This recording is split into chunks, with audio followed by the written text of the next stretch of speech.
What's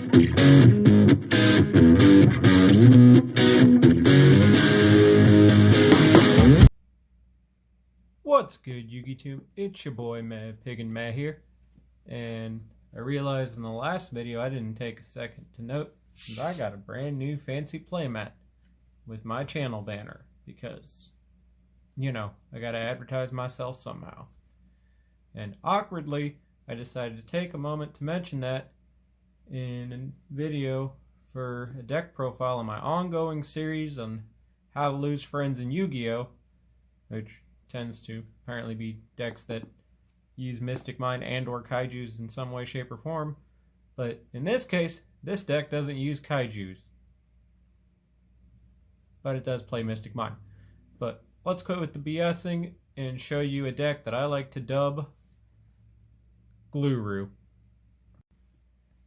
Alright, this is Subterror Guru deck. So of course you're playing 3 of your main guy, 3 of your chick that basically is a negate anything you want, and 2 copies of Archer. I personally play 2 just because I wanted a slightly higher monster count, because I don't play any hand traps main boarded. Now on the spell cards, the most important one, your 3 copies of Hidden City. Just 1. That's all you need. And terraforming. Now for digging power, 2 dualities, 2 extras. Double Book of Moon, and then the 1 Subterror Cave Clash. This card's actually pretty dope. Now onto your extensive trap lineup. 1 Metaverse. 2 copies of Dogmatica Punishment. I don't own Ice Dragon's Prison, so I kind of just try to make more utility out of this. But I very much recommend playing Ice Dragon's Prison over that. Or the card after this one,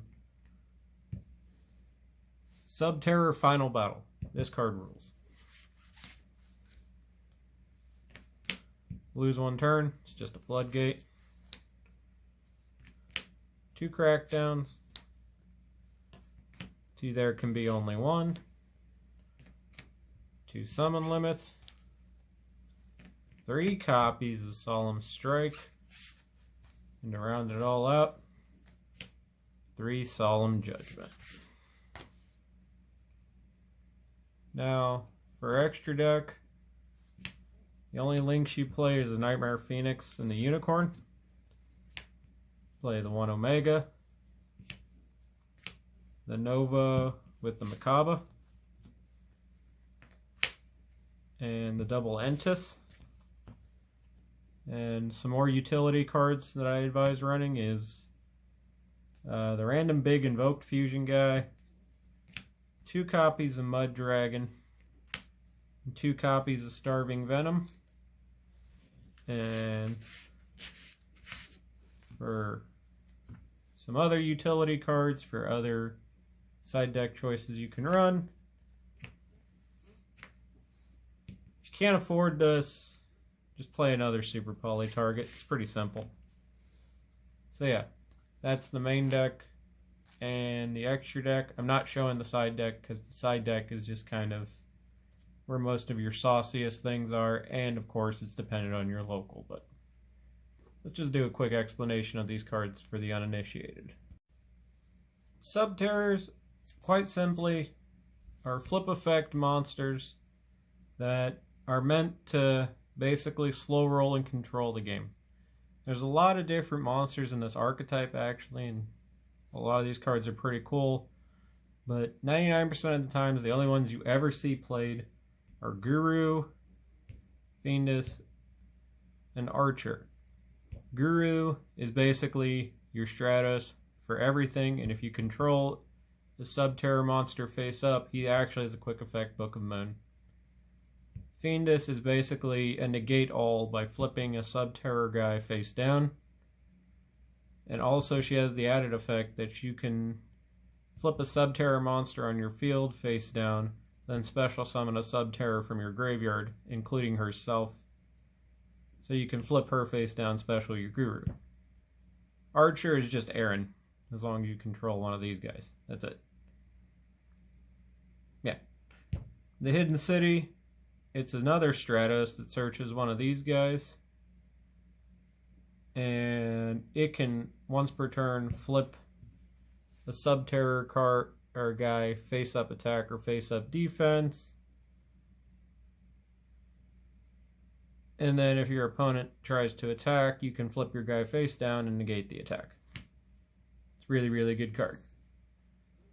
Cave Clash, essentially when one of them inflicts damage, you can add a sub-terror monster from your graveyard to your hand, and they gain 500 attack for each set monster. And Final Battle here has 4 effects that range from either adding the attack and defense together, changing a guy face up, flipping a guy face down, or making it where your opponent can't negate any of their effects.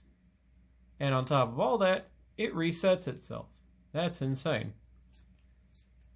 So, since you almost never special summon or have a special summon monster on board, it's really easy to run this lose one turn, because it's basically a skill drain that, you know, will stop the majority of card effects that are going to be a problem. And since all of these guys are different types, you can easily hide behind there can be only one, which is still a really, really solid floodgate. And yeah, you have a guy that searches repeatedly and a negate all, so for the most part this deck is just slow roll, control with floodgates, and be oppressive as hell. That's why people don't like it. That's why I dub it Gluru, because, you know, why play extensive combo when I can just sniff glue and sit there? So yeah, that's Sub-Terrors in a nutshell. There you go, folks. Volume 4, How to Lose Friends in Yu-Gi-Oh! The end card will say it all, so this is Meh, of Pig and Meh, signing out.